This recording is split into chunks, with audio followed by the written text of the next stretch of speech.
Where are we going? Where are we going today, Matt? Say it again. So where are we going? Where we To going? Iceland? Are we hanging out with the marathon man? This Icelandic adventurer? We are. I'm going to start off right here, Christian. Do you have any more running goals? I mean, like, I have been beside you for this like announcement to the training to I'm driving somewhere and there's that guy. Multiple times. Multiple times. You have any more running goals? What do you want to do with this? Yeah, I have a couple. One, I want to stay in half marathon shape.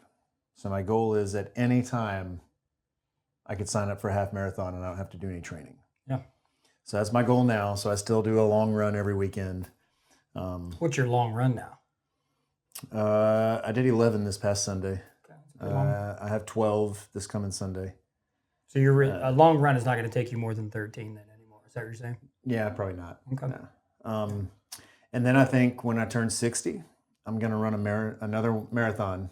Okay. And my goal is to finish faster than I did 50. My man is Let's see if I can ambitious. do it. I like it. You ain't done, are you? No, You're not done. I don't know if I'm going to run another. I don't think I'll run another one between now and 60. Because 4 hours and 40 minutes is a long time to run. 4 hours and 39 minutes. 4 hours, 39 Come on, minutes, 53 seconds. Yeah. Um, Matt, that means we're going to have to walk another half marathon 10 years from now. We're gonna have to. Well, I think all the benefits I gained from walking that half marathon I've lost in the last That is so 3 true. weeks. It is the mental edge. Yeah. Mental edge. Speaking of mental edge, I thought about you the whole time, and I thought this guy is running twice the distance I'm going right now. I mean, like running. Don't you dare, whatever you're about to say, you're going to deflect. Don't you deflect? Don't do it. Just don't embrace it.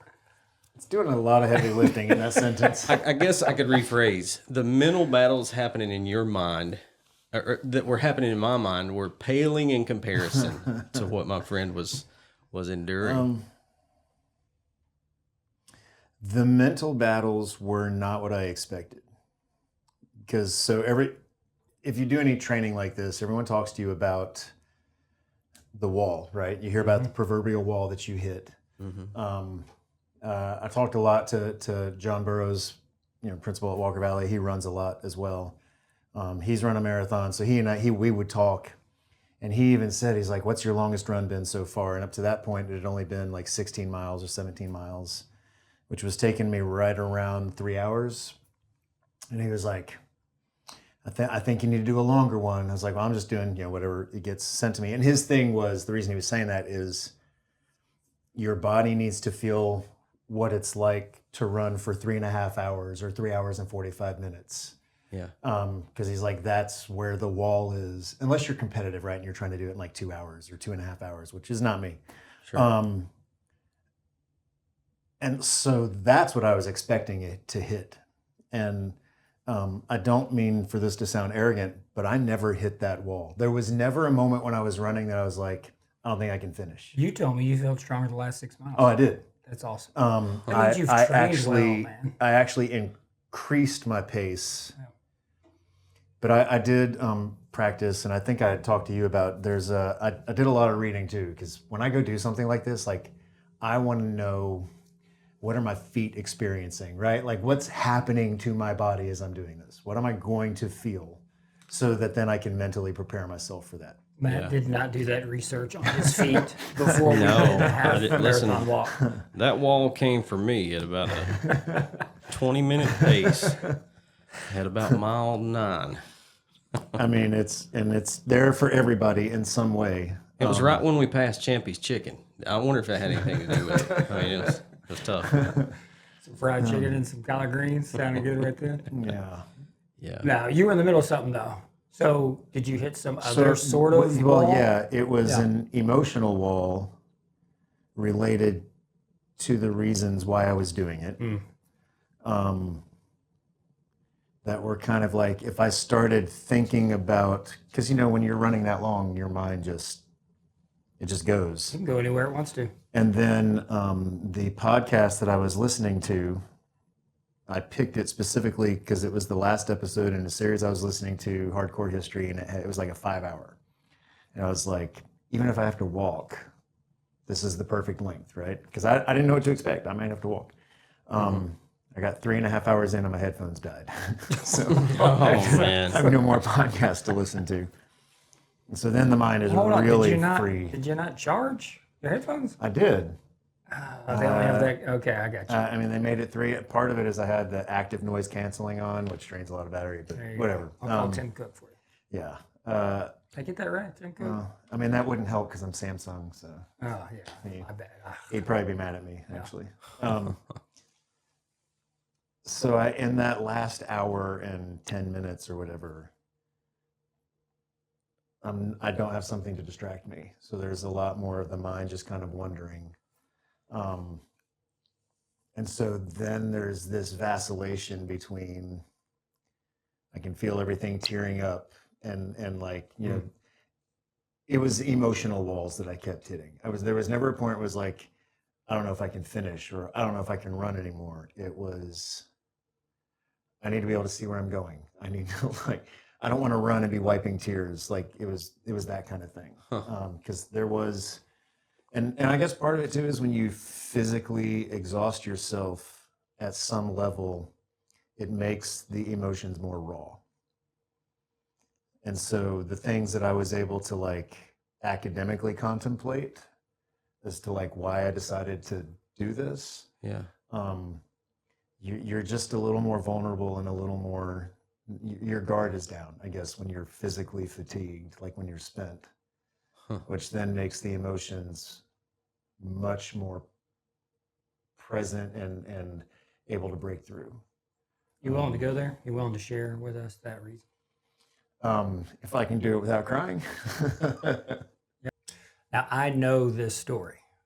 You've shared it with me. Mm-hmm. I don't know if Matt knows the story. You willing to share the story about your reason why? Because you mentioned about 6 times just now that if there is someone that doesn't know my guy, they're awfully curious. But it's personal, and so like I want you to be able to make that choice of how much you want to share. So it was a multitude of reasons. So running the marathon itself was just, when I turned 40, I pulled my first hamstring I've ever pulled in my life. I got plantar fasciitis. It was a bad year. And I just I just wasn't in, I mean, like I looked like I was in great shape, but I was not in great shape physically. It's like me. And it got to a point where around 45, 46 was the year that scared me the most, which I'll talk to in a minute. But I was getting to a point where I could not sit and, we'd fly on a plane or drive in a car. If I was sitting still for more than an hour and a half or so, my hamstring would it would become so tight. I had to stand up. I had to move. I was like, that's not like, I want to make it to 80, right? Like, I don't want, like, what's going to happen when I'm 70, right? Like, Yeah. That's a big leap, man. You're 40. So my thing was, I need to rehab this, but I don't know how to rehab it. I mean, like I can get online and read, but everyone's a health influencer online, like what's the right way to do it? So I hired a personal trainer to start strengthening. And then at that point I was getting... Pause just for a second. Like, was this an injury or was this a reoccurring cramp? No, it was, it started because of the injury. Yeah. My wife said maybe I tore it. I just didn't go to the doctor. I thought it was just a pull. Did your wife tell you to go to the doctor? She didn't. Okay. But that's not her default either. First, we're gonna rehab it at home, and then I got you. And then we're both kind of stubborn, and we're not going to complain about how stuff There's hurts. the confession. Yeah. Okay, yeah. So I hire a personal trainer, and at that point, I'm sitting right at 46, which was the scary year because my mom made it to 46 and did not make it past 46. And my mom ran all the time, was in incredible shape, and just gone like that. And we don't know exactly why, which is a whole other thing that not going to talk about. Yeah. But mom's gone completely unexpectedly. And so 46 was a scary year. And my brother would say the same thing. I have a younger brother who is, at that point, and it was scaring him, right? Like, How much younger? he's 3 years younger than me. Because I thought y'all were twins. Matt, have you ever seen these pictures? Yeah, they look These just dudes are alike. twins. They look a lot alike. Yeah, yeah. Being in Japan was a lot of fun. Yeah, for sure. I bet. And so every year after 46 became like I always kind of phrase it like I feel like I've stolen something. Like, my mom was in such great shape and she's not here anymore. I don't know, like, why am I like, I don't know. It's like, which is not, there's no rhyme or reason, and because that happened to her doesn't mean it's going to happen to me, but Sure. Anyway, so all that to say, I start thinking I want to do something that I didn't think I could do, something kind of audacious. And so I was like, I'm going to run a marathon. 26.2 is pretty audacious. There's not a lot of people that can say, done that. How many people you know? In this community, how many you know? Maybe 3. Yeah. Matt, how many you know? Besides Christian Mann and Paul Salisville. You were one of those 3, by the way. There's, maybe that many again, maybe 2, Yeah. 2 sheriff's office guys from back in the day. Yeah. I mean, it really is like you have to decide to do this. You can't do this on a whim. You can't buy a ticket. It's not about money. It is about, oh my word, I'm going to make a decision. I'm going to set that thing out there. I'm going to go for this. Yeah. Jana, behind this from day one? 100%. Your kiddos, what'd they think as soon as they heard? I don't know. Like, they didn't. Is this just another thing Dad's doing because Dad does stuff, or? Yeah, I mean, my children are very much. I'm 50 and I'm in a band. Like, like. That's a great answer. My children are like, yeah, Dad's doing whatever Dad does. Like, yeah. That's a great answer. Though. So, they've just kind of grown up with. And not just me, I mean, Jana as well. Like, it's a partnership, and she does, I mean, she's not in a band, but she does stuff too. And the kids are just like, oh yeah, Mom and Dad do stuff. Like, yeah. I don't think they really think about that kind of thing, because none of them said anything. None of them went with us to Iceland. It was just me and Jana. No one signed up to be your pacer alongside of you? No. So yeah, the marathon was, it was, I can't, like, I was scared of this date or this number, and I made it past it. And so I want to do something to kind of, give 50 the finger, basically. Yeah. And I picked Iceland because I used to run a lot with Brian Gallagher, who taught band at OMS. But we were also in college around the same time. We played softball together for years. Went to Nashville to play in softball tournaments together. He taught Gabe in band. Took Gabe, my oldest son, Gabe, to multiple things. Was he part of the Trash Can Band? Yeah. Did he go down to Atlanta and do a Hawks game? He performed at the Hawks game. He Love those performed memories. at a Tennessee basketball game. Multiple things. Lots of really cool experiences, because Brian Gallagher was just that kind of person who would create those experiences for kids. And when we would run is much early on in our teaching career, when we were poor teachers and young. And Iceland was running this deal. This was 2000 aughts is what we're talking about. And Iceland had like this package deal. So you both know I'm a history teacher. We're in the same department. So little history lesson real quick. Iceland.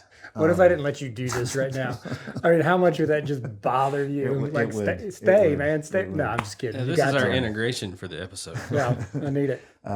in the 2000 aughts, especially after the financial crisis of 07, 08, Iceland decided like a very specific decision to, we need to make tourism part of our GDP. Not just like, hey, we have tourists, but like actively recruit people.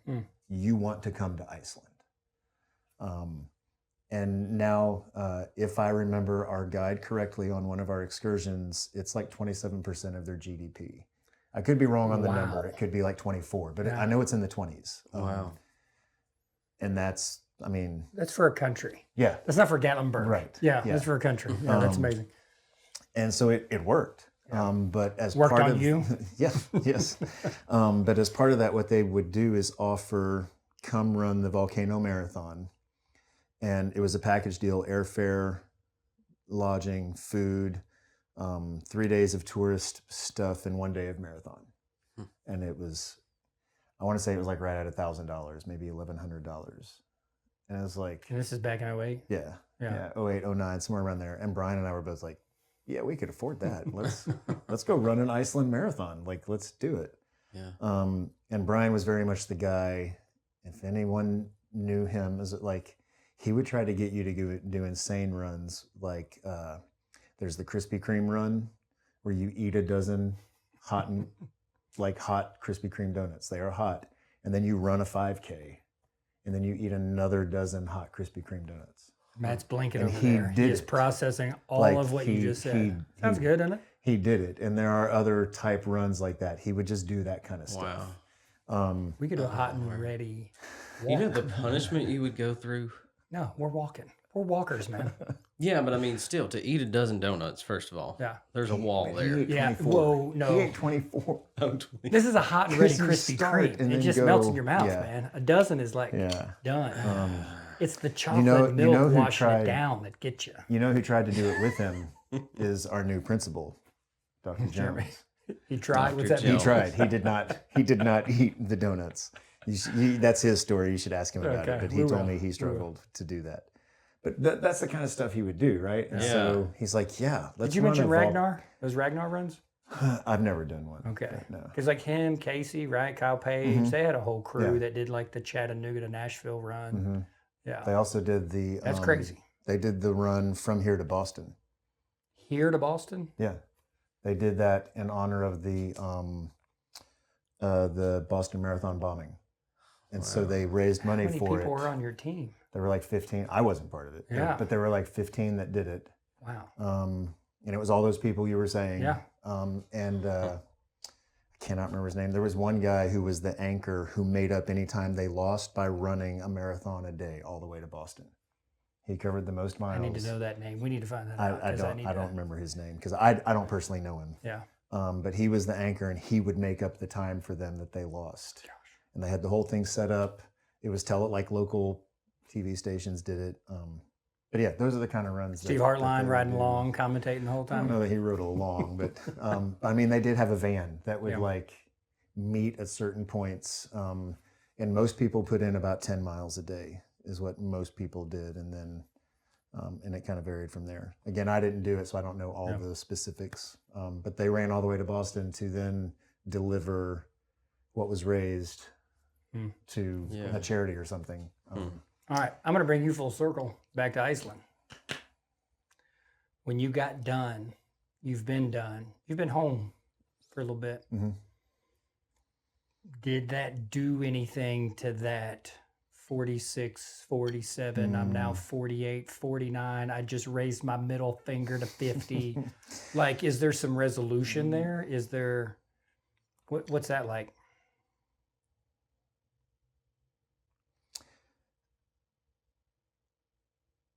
It is kind of a weird. That was a good question, wasn't it? It was a good one. So you know how on Christmas morning, there's almost like a letdown, right?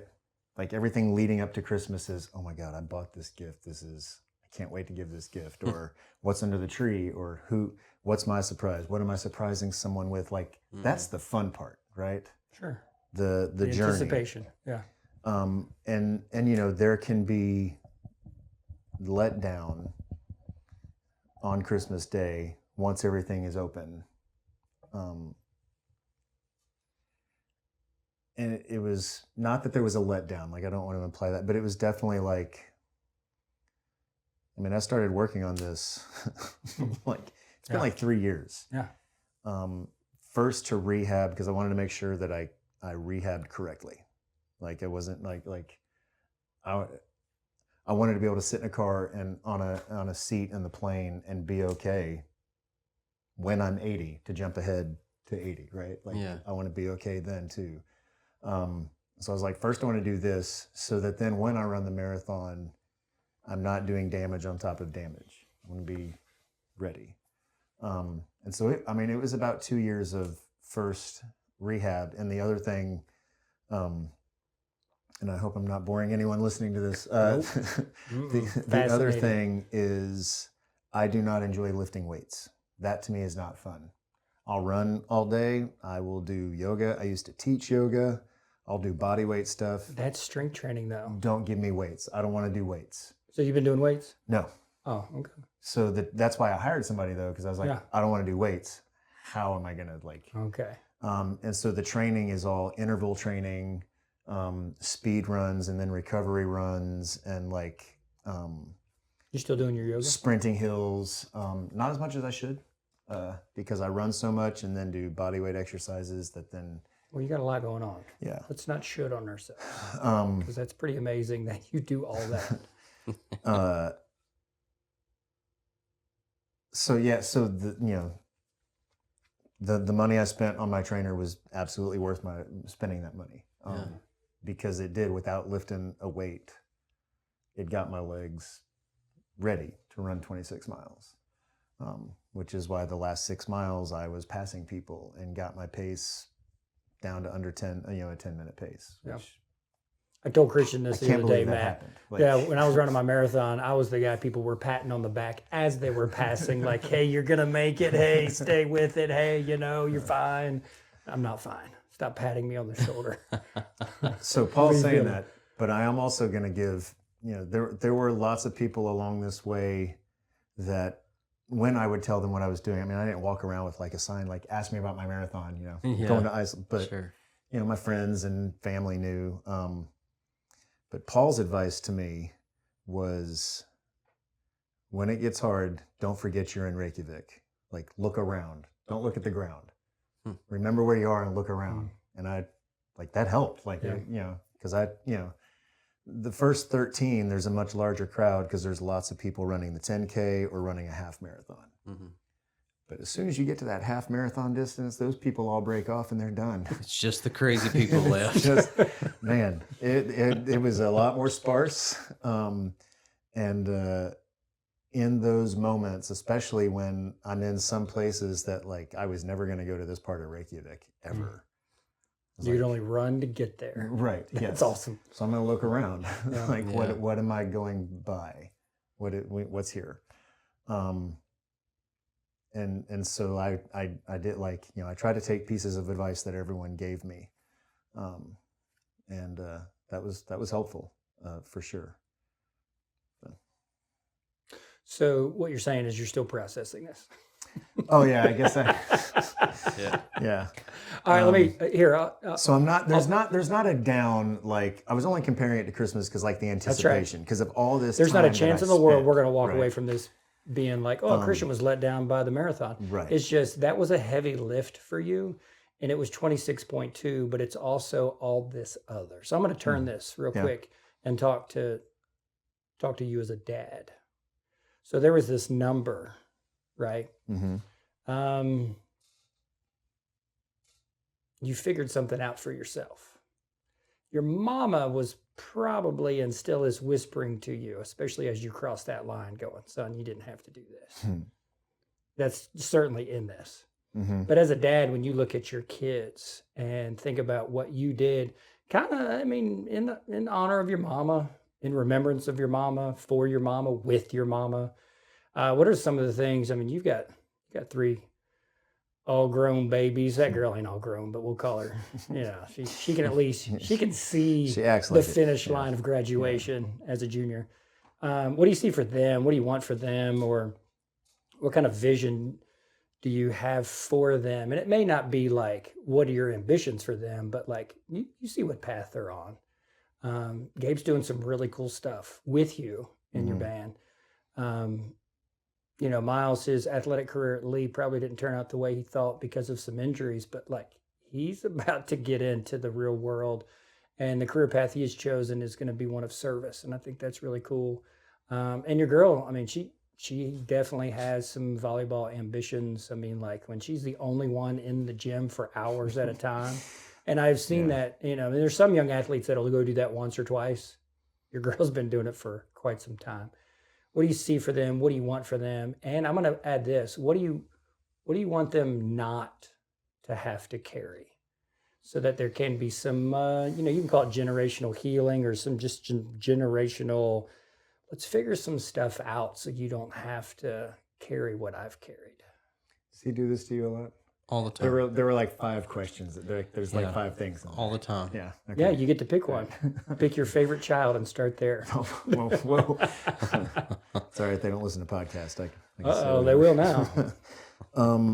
Gosh, that is multifaceted. Yeah, because being a dad is a big deal. That's a big deal question.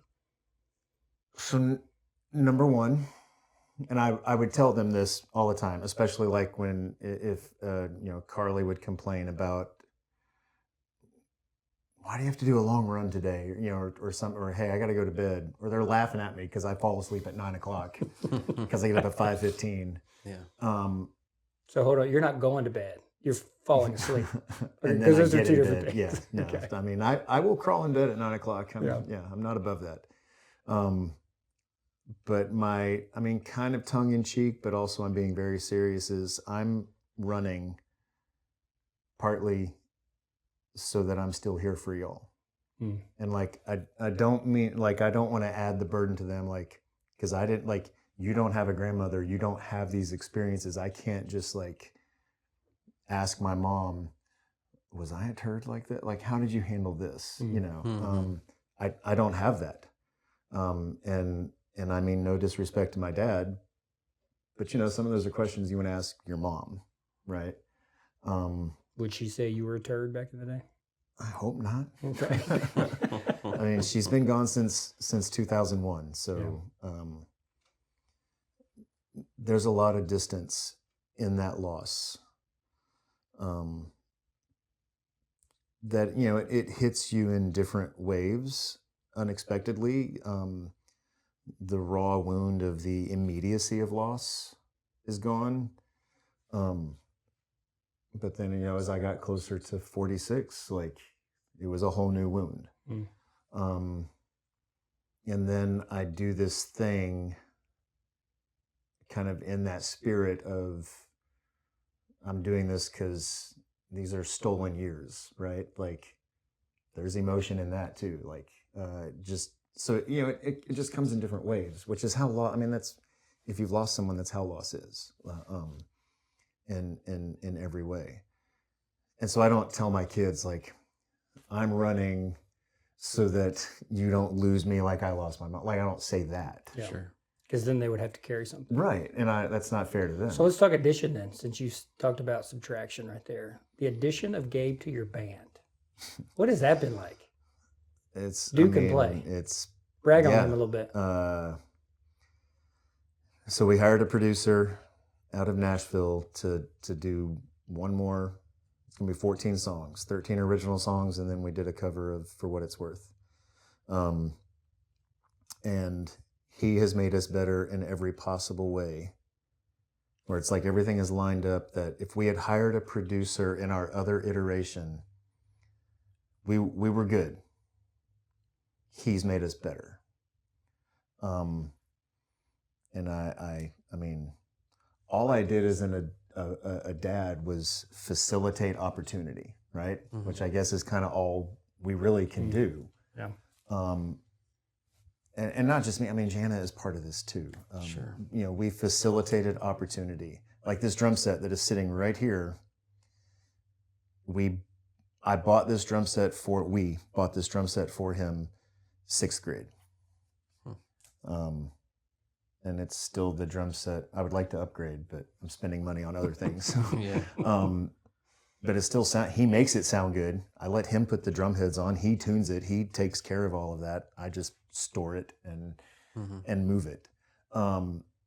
And so as a parent, just facilitating opportunity, and then he took up the banner in the same way that with all of my children, as y'all have done with yours, they found their thing. All we did was just create the chance, right? And then if they put in the work, and so to go back to your other multifaceted, ridiculous question. It's an onion, man. It's an onion. Just peel the layer off. Is I hope what they see in my running 6 days a week and getting up at 5:15 to do that. And then, they weren't there for the marathon, but they know I finished it. And is don't stop. Like, whatever you find, if it's not bringing you joy, don't chase. Like, if I hated running, I would not do it. Find, the way I phrase this a lot is find that thing that brings you joy and feed that, whatever it is. Feed that thing. And so for me, it's music and running are the two main things. And so I get to do one of those things with my oldest son. Yeah. And I've made this album with this producer that we hired who works with a ton of bands and is sparing in his praise and would like to get Gabe other work to play drums. No, that's cool right there. So it's not just that, like, as a dad plus a bandmate, I got to make this thing that we're going to release into the world at the beginning of next year. That, no one can ever take that away. Right? Even in that, like with the running, and like I set a goal and we did this marathon. We set a goal with this album, and like Matt, you were asking me, like, when we were setting up, how long we've been working on it. It's almost 2 years, right, that we have been working on this album. Not just writing the songs, but like that's 2 years of studio work. And then, and when you go in the studio, it's not, we have fun, but it's not playtime. Sure. It's some long hours, and I come home tired from that, just like from a run. But with both of those things, they also were a passion that I was able to feed. And they bring me no monetary gain. My wife will tell you that. It cost me money to be in a band. Yeah. And the running, it cost me time, right? Like, I don't have Sunday mornings where I get to just chill with my wife. Like, our favorite thing to do on a Saturday is drink some coffee and listen to vinyl records. And we just sit in silence, right? We get to do that one day a week because I only have one off day because I'm running 6 other days a week. So it's even a sacrifice of time for the people around me. But what I hope my children see is a commitment to something that doesn't have to pay off in a way that anyone even recognizes. It's flattering and it's amazing that you all found my marathon fascinating enough to talk about. Heck yeah. And that we're here talking about it. We didn't talk. We walked the talk. You did. Come on, man. Yes, you Come did. on. You did. And All right. you sent me a picture after y'all finished it. And Yeah, I heck was yeah. very appreciative and Okay. honored and flattered. I want you to talk about that same work ethic. And I really want Matt to hop in right here because I want to be a witness to some of this because we're in this space right here. And the two of y'all, music is something else. Writing bonds all three of us, but writing music is something that the two of y'all could. You've invited me to read some lyrics and give some feedback as a writer and just as another brain. Mm-hmm. But there's this process that I have watched Matt turn into these. I don't even know what to call these things. These mini podcasts. I don't know. What do you call it when you take one of those hymns and you just break it down? What are we calling those? Oh man, it's really just an essay. That's kind of an academic word for it, but that's what it is. I mean, I guess if I wrote enough of them, you could call it a chapter, but it's just short story. It's basically memoir. That's Yeah, I don't know sort if of Christian folded. knows what you've done. Do you know anything about this? Tell him something about this, and let's have a process, writing, song, something conversation. Okay. Let's see what happens. But Well- let him know what's what and give a little background to that. What he's referring to is I've taken and wrote some stories, like memoir type stories. But I've started it off with like are you familiar with the Redback hymnal? So I'm going through some of those that kind of stand out to me, and it's the better the story of that song, like the creation of it, the easier it is for me to sort of tie it to an idea.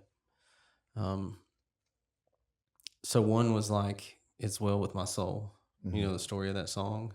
Like Horatio Spafford, he's a businessman, loses almost everything in the fires in Chicago. And then just shortly after that, he's taking his family over. He's following an evangelist, and they're going to go overseas. They're going to go over to England. But he sends his wife and daughters before him, and their ship goes down. Okay, He that's loses- I have heard that part. I Loses didn't know all about four the of his fire. daughters. His Okay. wife survives. But anyways, he gets on a ship to go and meet his wife, bring her back. And like it's the people know about that, and they're saying that this is the area where this happened. And along in there, he writes this song. And so then, I just sort of bridge from that into a story of tragedy in the family, and it's probably, I don't know, it's a couple thousand words, would you say? Sure. A couple thousand words at least. Is this personal tragedy, like your? Or Yeah. Is this, That particular story is the story of the night that I found out my sister had lost her baby at 40 weeks. And specifically, Mom calls me and she's like, "I can't tell your dad. I need you to tell him." And so that was one of those rides, and that was the first time in my life where, I'm good. I'm that Southern boy who's like, you can't break me, you can't hurt me. But people in my family were hurting, and there wasn't a fix for it. I couldn't go and, I even say in the story, I couldn't go fight somebody for her. Right. I couldn't. All the money I had wouldn't touch it. So yeah, it's just a story of. It's just a story. Okay. But that's the premise of it, and I've done that with a couple different hymns And you keep them just attached to hymns? Is that your so far. so far? Okay. Yeah, so now I've got some other writings that aren't attached to hymns. Whether they will be one day, I don't know, but I've got some other stuff. But He probably could pass the quiz if you threw out a number. He could tell you what. no, I'm not. Yes, that, you I'm not could. that Yes, guy. you could. I'm not that. It is Maybe well with my soul. What number is it? 20 years ago, I could have. What number is it? I don't know. Oh, give me a guess. We'll look it up. 237. I don't know.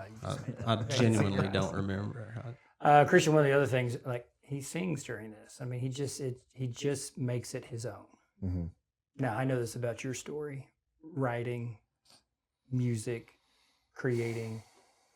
How personal is that for you? Tell us a little bit about that, because you and I have talked. I don't know if you and Matt have talked much, but like, how personal is your lyric writing? Yeah. Or go to, like, where are you finding inspiration? Or is it just routine? I'm going to sit down because, I mean, you're well read, man, and you're well traveled, and you've listened to some great music. There's one of these sayings that good writers are great readers. And so I have to imagine that a pretty good musician is a great appreciator of music. And if you look around here, I mean, like you've been to these places, man. Yeah. You've had these experiences, and you've shared these experiences with Jana. I just gave you a few more layers. Yeah. So you just pick one. But like, tell us a little bit about that. So I'll start by saying I have apologized to my wife many, many, many times for myself and our children. And I say that kind of like as a joke, but also not really Hold joking. on. As a joke. That's close. Ah, I tried. I can be incredibly moody. No, I have never. You can be or you are. I am. Okay. I was just checking. For no good reason. There is no reason for me to be that way because my life is pretty good. Are you okay with melancholy? Oh, 100%. We've had this conversation, haven't we? Matt and I talk about this all the time. I mean, there's just some of us that we're good in melancholy. Like that's a comfortable space for us. Yes. And it makes other people uncomfortable. And I'm not going to say it makes my wife uncomfortable, but my wife, if you know Jana, is one of the most positive, She's sunshine, man. upbeat.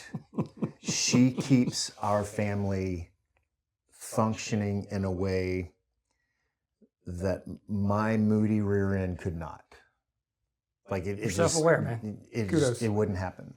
And we balance each other wonderfully, but there are times where she wants to talk to the kids or engage with the kids, and I completely understand the mood they're in because I get in those moods.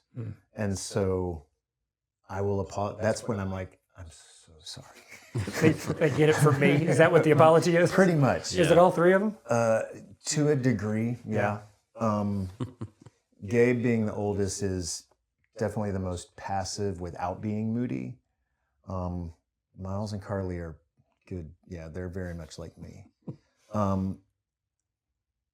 This connects to songwriting though, because what I have learned how to do, like one of the things that I value about my friendship with you and the way we talk is you have talked, pause real quick, cut this. Have you talked about, like, I don't want to talk about you've seen a therapist or done therapy. Buddy, I say it almost every episode.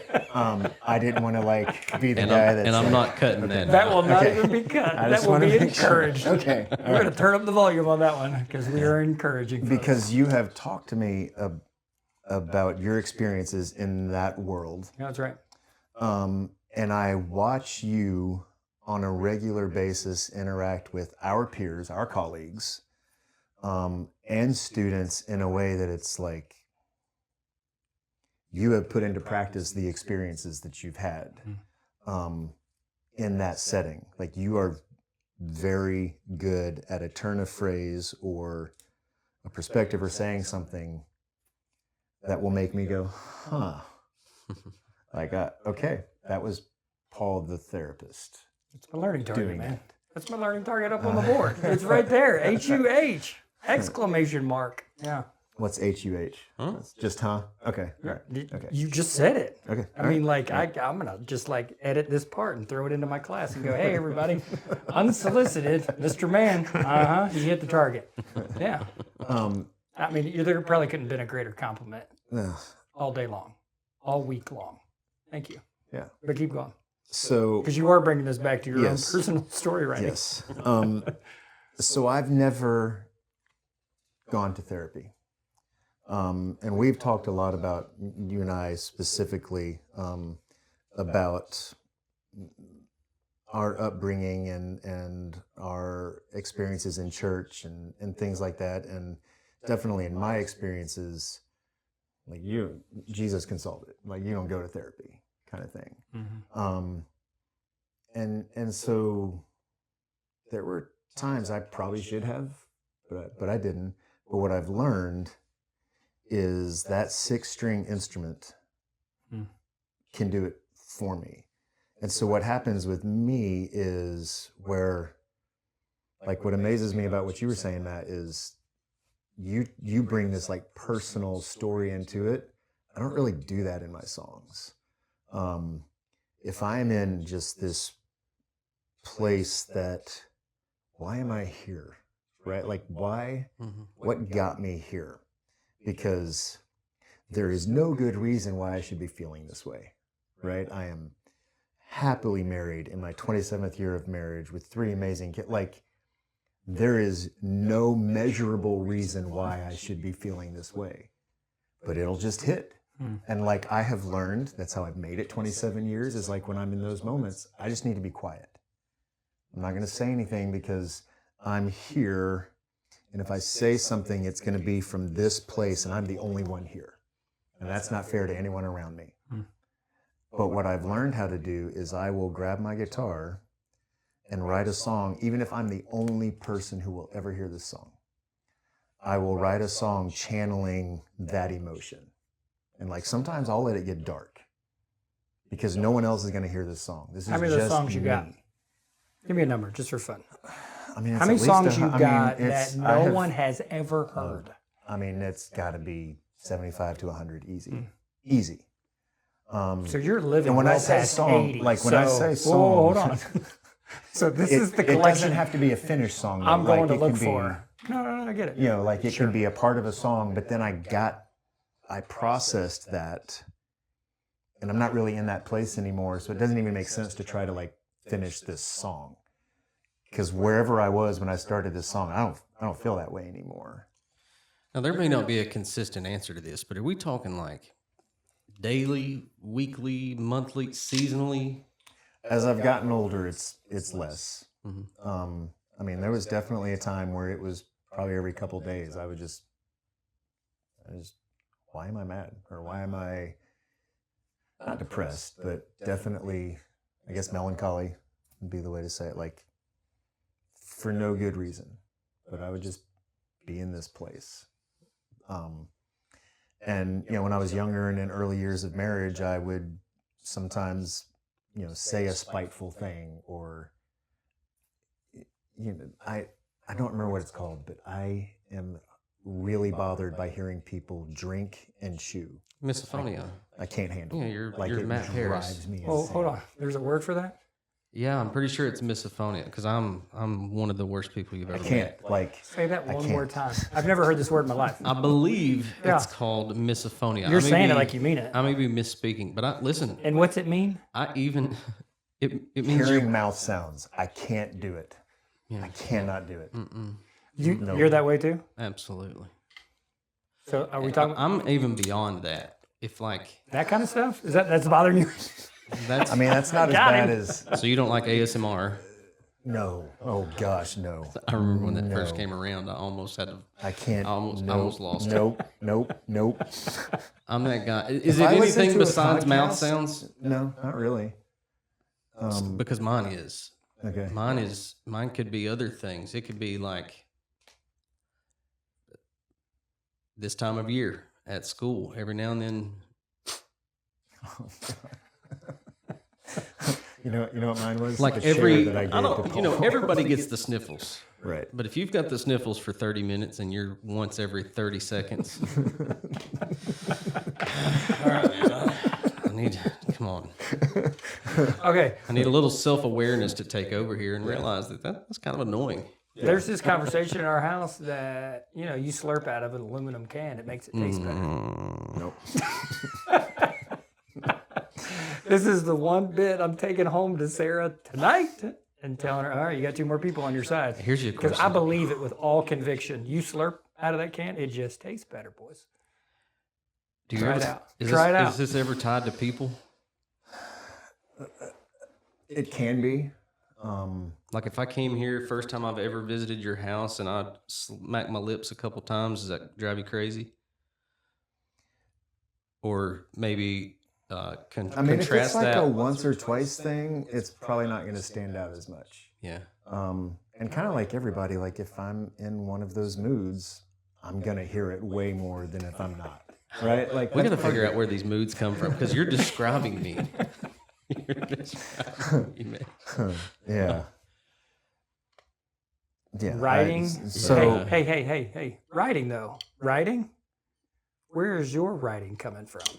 Well, I don't know. I'm kind of learning as we sit here because mine tends to be seasonally, and it's also attached to, you know, we're repeating now, but rewind, and I mentioned probably about this time last year the author that talks about some people just wake up next to a river of melancholy, and most of the time it's starting about this time of year when temperature drops off. For me, I'm not afraid of it.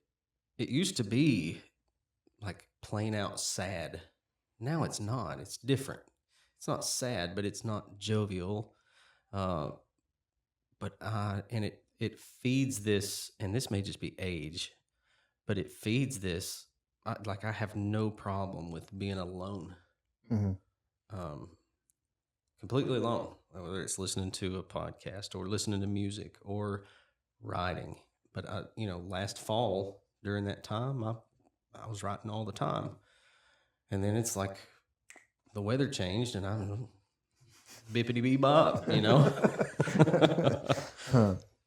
But I'm not afraid of it anymore. That resonates with me because that's running for me.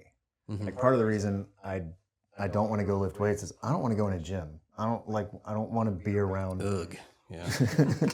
But running, like You're doing yoga. Is that what you're saying? I'm talking to Matt Paris right now. No, Have you ever? I'm walking where It'll change your life forever, man. where I can find no people. We've had this conversation. I know. Okay. Even when I go I won't walk. even try. I go walk in places where I'm not going to encounter anybody. I'm not telling you where on the podcast. well, Because he doesn't see your face. I run on pavement, so I'm good. I'm Yeah. good.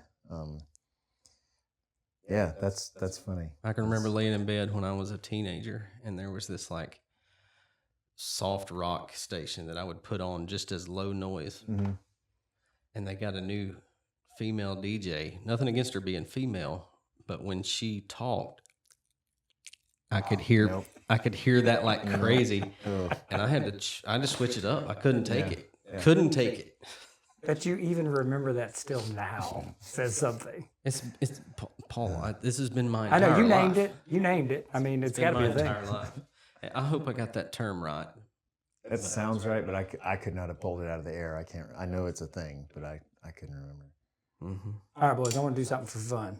See, this could last forever. So we did this with Frank last week. It was just like we're just gonna have to pause this somewhere. But like, I'm gonna throw out an age, and I want you to like first thought. Try not to filter.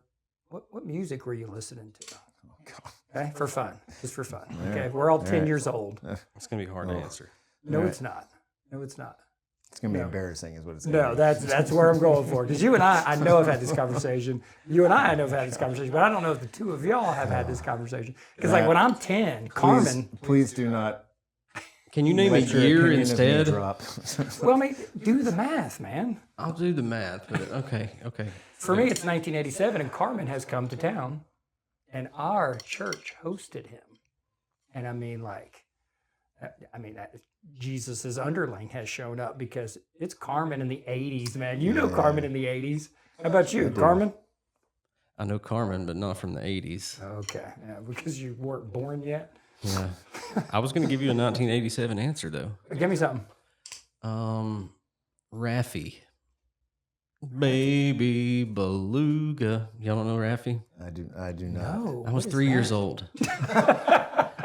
I was 3 years old. Are you really 3 years old in 1987? When we get done here, I want you to get on YouTube and type in RAFFI, and you're going to see this old folk musician that is now singing to children. And I listen to that guy. He's your Captain Kangaroo. Yeah, I grew up with Captain Kangaroo. Yeah. Well, you listened to it at 10. I'm not 10 in 1987. That would Like be 1985. Okay, yeah. What are you listening to? 1985, 10 years old. I'm probably listening to Petra. Yeah, you are. I'm listening to White Cross. Yes. I'm listening to David Meese, Yeah. Amy Grant. At the top of the CCM charts. I'm with you. Yeah. I went to go, my first concert that I remember I went to a concert is David Meese, Light a Candle in the Rain. Yeah. It was in Jersey. That's because I grew up in Jersey. Is that some church? I don't remember. My dad took me. That's all I remember. Yeah. I watched David Meese. Did you get a little radical back then and listen to some Keith Green? There was Steve Green and something else. Keith Green is look at Matt. Look at Matt's eyes. I was introduced to Keith Green a month ago. Whoa. Hey. All right. First I'd ever heard of him. And Did you figure out his story and you've got all that? no. You don't know his story I'm yet? not there. No. I've Because listened. I don't want. I'm not going to tell you the story. I want to right Okay. now, but you need to go. So there's a that dude's story. Oh, Okay. my word! You know the story? Mm-hmm. Yeah. I'll go It check it makes out. his music that much more. I mean, it just hits. Leo, my friend at Holy Smokes, sent me a whole album of Keith Green, and so I start listening to a few songs, and it was just very quick, but he followed up a couple times, and he's like, Keith Green, man, and that's as far as I'm I've excited. gotten. I'll be following up. Okay. Yeah. Okay. I was not introduced to Keith Green until in '92, New Jersey, Mississippi, Louisiana. When I ended up in Louisiana for my last 2 years of high school, there was a guy there who was like Steve Camp, Stephen Curtis Chapman, Keith Green, like all of that. Mm-hmm. That's when I was introduced to that stuff. It was not the '80s. Imperials. Of course, man. There's not a name. Cast your bread upon the water. Trumpet of Jesus. Yes, That was the first good. record I ever owned. Trumpet of Jesus. Mine was BB and CC Winans. Oh, okay. Yeah. What about you? First record I ever owned? Yeah. Like I mean, It could like be a cassette physical tape. record. Could be a CD. Like something I purchased. Sure. Gosh, it's probably going to be like something stupid like, what's that group? They're not even, it was kind of one of those Boys to Men type groups in the mid to late 90s. Not All for One. I almost said All for One. It's not All for One. I mean, why would you not be listening to Boys to Men at that moment? I was. Okay. I can't think of their name right now. There were so many of them in the mid 90s. Yeah, I'm going to remember it as soon as we... Because I also remember they did a lot of 90s country. Also, weirdly enough, was a lot of 90s R&B. Like there I was a lot Swear? of crossover. Yeah. Yeah. Yeah. There's a lot of that. All right, let's go to high school. What are you listening to in high school? By high school, I'm still listening to, growing up in Jersey, it was all 80s hair metal. So I start high school in '88. But you say Jersey, I'm thinking like Bruce Springsteen is not on the radar. So no, I did. Okay, yeah, I got you. But a lot more Bon Jovi than Bruce Springsteen. Because at 14-year-old Christian cannot appreciate the lyrics that Bruce Springsteen is writing, right? I got you. Yeah. Bon Jovi, You Give Love a Bad Name, that's way easier to roll with, right? And you had hair back then, I assume. I assume. Not much. I mean, I had some, but there's nothing to write home about. But what happened is, again, because of the religious aspect of how I was raised, I wasn't supposed to listen to secular music. And so my parents would they would take me to like the Christian bookstore and I would buy the cassette tape of 80s Christian hair metal. So we're talking Deliverance, Tourniquet, Rage of Angels, Deliverance, Blood Good. There was White Cross and there was White Cross and White Heart. You didn't even mention Striper. Ex-Sinner, Striper. Yeah, That's the one I was trying to that was the think one I of. thought you'd start Holy with. Soldier. Yeah. Because Striper was too mainstream. For you? I was okay. in, There was already I this little listened edge to you. Stryper. Okay. I got you. But also Idle Cure, whatever. Yes. So I would Audio Adrenaline even started out harder. Really? And then they went to the little whatever they ended up Yeah. being. But everybody was listening to it in youth group.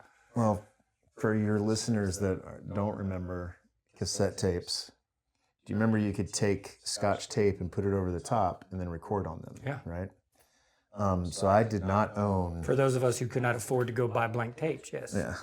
Well, I was doing this because, and Dad, I'm sorry if you listen to this, but I was doing this so I could take my Christian cassette tapes and at night when I was supposed to be asleep, listen to the radio that played 80s hair metal and, up next, Bon Jovi, boom, record. Yeah. So that way I could have Yes. the secular music, and my Yes. parents did not listen. They were listening to Hosanna Praise, Carmen, so that way if they ever pulled my Sony Walkman and like what you're listening to, it's a That's Christian, sneaky, man. yeah, I like it. that's what I did. Yeah. So I would also listen to your Mylan Lefebvre. Oh, I used to love them, actually. They were musically very good. I'm just pulling things out. What you listen to in high Mylan school? Lefebvre.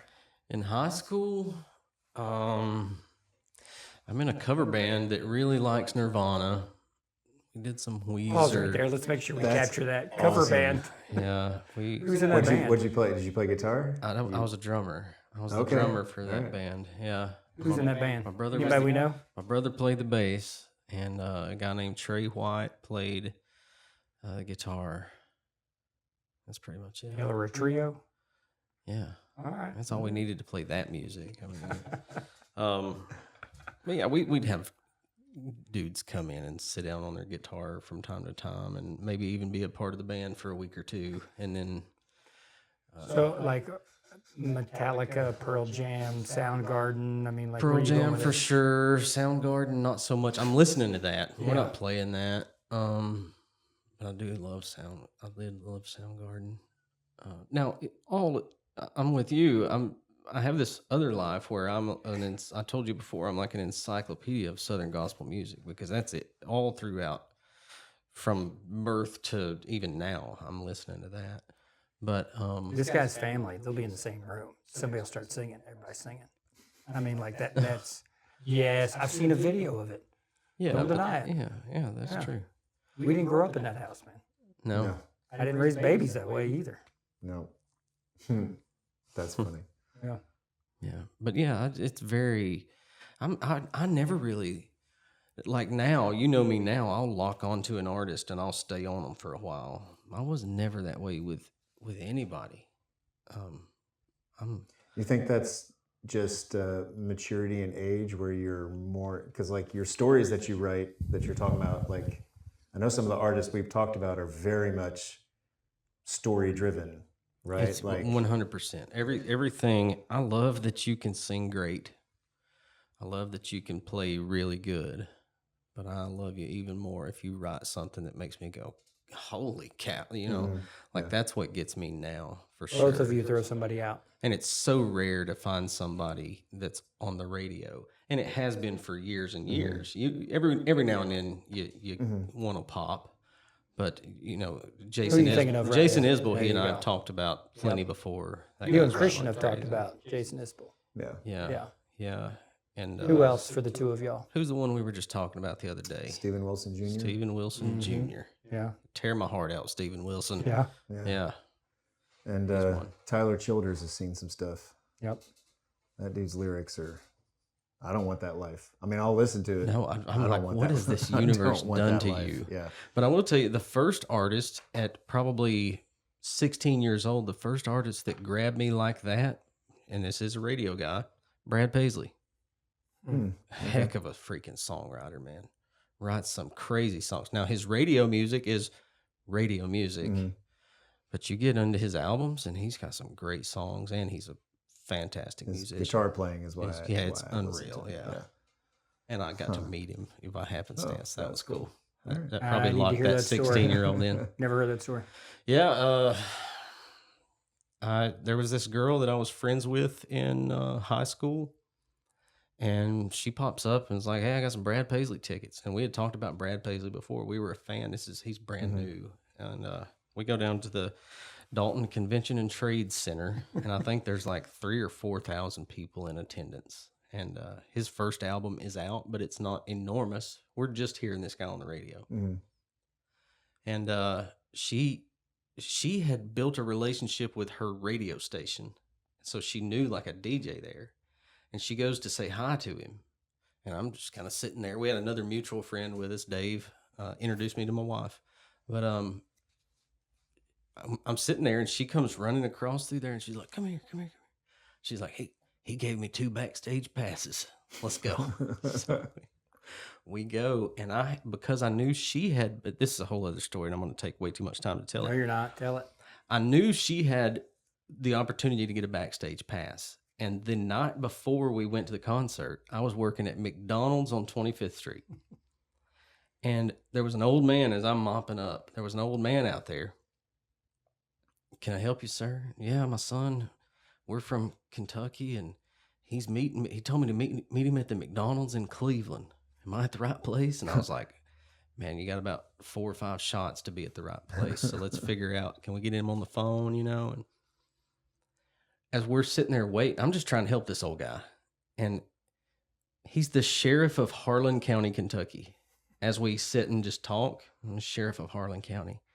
And anyway, so I'm like, gosh, man, like, I don't know much about Harlan County, Kentucky. I'm 16, I think. But I know this song, like, You'll Never Leave Harlan Alive. I really like that song. And long story short, I end up helping him. His son shows up, helps, and he knows that I'm going to see Brad Paisley tomorrow, because I'm like, yeah, Brad Paisley sings that. He covered that song. And so he's like, come out here. And he takes me out to his car, and he all he could find was a phone book, a Harlan County phone book. So I took it, and Brad Paisley signed it for me, and it stopped him. And he seen it, and he was like, are you from Harlan? And I was like, no, but I got a story for you. And so I sat and told him that story. Anyways, That is an awesome 16-year-old That's story. amazing. that's fun. But I got my picture with him, and I've got a phone book signed by. You still got that phone book? I do. Yeah. You know where it is? It's in my house. Is it on display and I haven't seen it? No, it's not on display. I would have to dig that out. That's in a box somewhere. Yeah. That's fun. All right, Christian, you get last word tonight. You ready? Give us. I mean, we were talking earlier. I mean, you're checking your email probably every 42 minutes because there is this music that is being sent to you from your producer. Is that correct? Okay. Last word. Give us, after you've put in so many definitions of the word investment, what's best case scenario? What's the dream fulfilled of this album? So, Best case. Don't you trim it. Oh my Okay. gosh. Don't you just best case, man. I mean, I have said to my students that I teach, there is only one other thing right now at this moment in my life. Obviously, like, when I hit 30 years, I'm done. Like, in 5 years, I'm done teaching. Yeah. I don't know what I'm going to do next. Actually, listening to y'all talk, one of your podcasts, you were talking about, like, you're in this transition phase where you're trying to think about what's this next thing you're going to do, like, as you're experimenting with like, that very much resonated with me. And I think we're all actually kind of in that place where it's like, Sure. yeah, I'm not going to label it a midlife crisis. My midlife crisis was probably running a marathon in Iceland. That's a good one to have. But it is definitely like, I mean, I do not see myself teaching past 30. That's coming in 5 years. Yeah. So what am I doing next? Anyway, all that to say, at this moment, I do enjoy teaching, and really what I enjoy is my content. I love history, and I love exposing children, children, they're high schoolers, to history, right? Not propaganda, not Bob's blog and his opinion, but like history. Sure. And the complexities therein. But I have said to my students, as much as I love that, there is one thing that I would walk away right now for the chance. And that is if I could go on a tour with my band and, like, Jason Isbell's like, hey man, I heard your song. Why don't you be the opening act for me on this tour? Yeah, I'm asking for a sabbatical, and if I get told no, then I'm like, well, I've got 100-something sick days. like that is the one thing that I would walk away right now, even though financially that would probably be really dumb. The chance to tour and play. In 2017, we entered the Road to Nightfall competition in Chattanooga, which is the Nightfall concert series. That year was actually its 30th anniversary. We just entered it because to get gigs, you've got to know people, right? Unless you can afford to hire really expensive management agency that's booking stuff for you. We don't have that. So it's all about, do you know people? Do you network? So we just enter the competition to network. And we accidentally won. Our first 3 shows that we played with our previous drummer and our first 3 shows that we played in Chattanooga were round 1, and we won. So we go to round 2, and we won. And winning that second round means that you headline one of the 15 Nightfall nights where you are the main act. You get the green room. You get all the your name is on the T-shirt. I still have it. And we were so unprepared for that. We entered the second round. You have to do 30 minutes of. You're allowed to do one cover. Everything else had to be all original. We have 5 songs. We played all 5 songs and one cover. That got us 30 minutes of music. And so we win, and we're like, oh, okay, we got some time. You know, they'll probably put us later in the summer. No, we were like the 4th.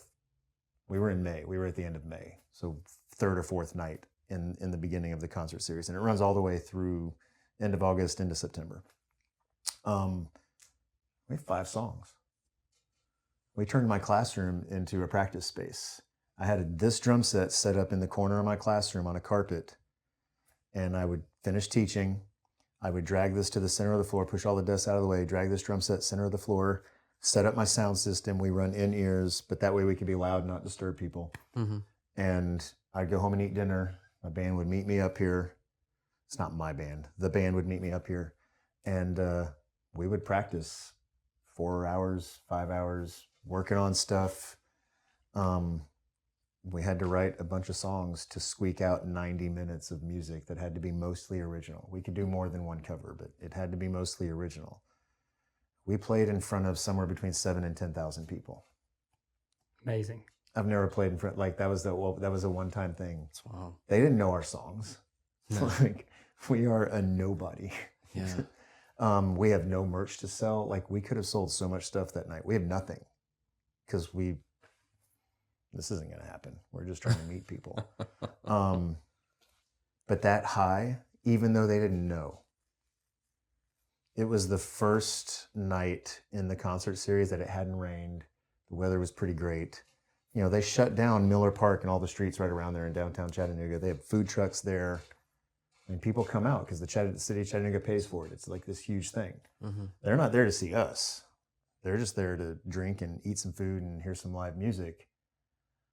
But as raw as we were then, you know, at least we had all been playing music independently for a couple of decades. And we had just started together for a couple of years by that point. So we were good enough that, I mean, people were into it. Win some people over. Yeah.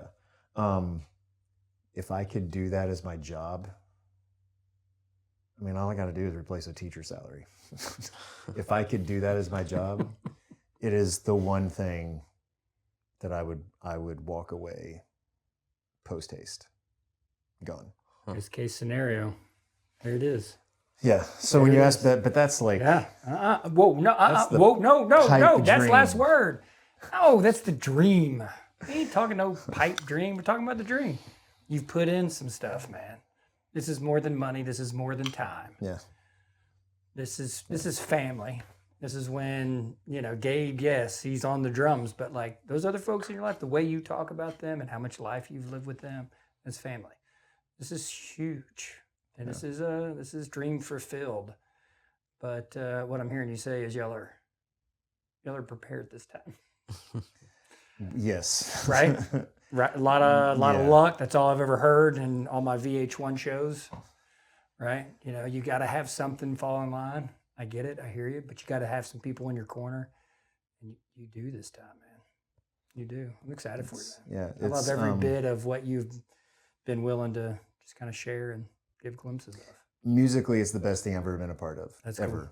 cool. Hands down. Yeah. And I mean, I've toured the country playing with church groups and You've traveled the world, man. Australia, Yeah. Hawaii, Alaska. Like, I mean, like literally. Yeah. This is the best musical thing I've ever been a part of. That's And cool. it's cool that we created it. Yeah. Like, I'm not playing stuff that other people have done. No, And I just, Yeah. I'm just there because I don't suck at guitar. Like, that's why I'm on stage. This is No, different. it's because you're melancholy and you can write songs. Yeah. Well, this iteration, yes. You've this got is- quite a this is voice on different. you too. Yeah, you do. Love it. You're being generous. Thank you. Christian, love you. Proud of you. This is a big deal. This is fun. Every time Matt and I get to sit down with somebody, I mean, we just We love this. And almost to the person, correct me if I'm wrong, somewhere along the way they'll say, we don't want to bore anybody. I was like, no, man. I mean, people, you are loved. We are loved. We know it. We're not going to say that we're not. And, you know, we talk about our podcast audience. I mean, it's just people who care about us. And, you know, I mean, there may be some folks that discover us, but like, we're doing this because we love each other. And we really are experimenting with a medium. He's developing these skills. I'm developing these skills, and we get to hang out with our people. And so this is what this has been. So, and plus we're in this space right here, man. I love this space. Yeah, this space is awesome. Yeah. And I hope this one has a part 2 for sure one day. So. Oh, too easy. Sure, 100%. I will say that I was incredibly honored, one, by the picture that you sent and the walking a half marathon. Oh, that's Matt Paris right there, man. And Every bit of that. like, very, you know, sometimes you do these things and you pursue something, and you know, my wife is there with me all the time, always. But outside of that, it's a lot of it is, I mean, I'm the running by myself out there. You know, like you think you're in this place by yourself, and then suddenly I get a message from y'all, or, you know, before I go, other teachers are sending me, having their students run down and give me a little note. And it's like, oh okay. Yeah. I'm kind of humbled here. That's cool. Thank you. No, man. Well, listen, it's impressive to me. And I should have told you sooner, but like I'm at my Bible study. There's a guy in my Bible study that's training to run a marathon right now, and I'm talking about you to this guy all the time. So, well, thank you. Thank you very much. Is Paul going to play us out with a drum solo? Oh my word! I wish. Gosh, I wish. There's so many things surrounding me right now that it's just wishes, man. I don't even have any hopes.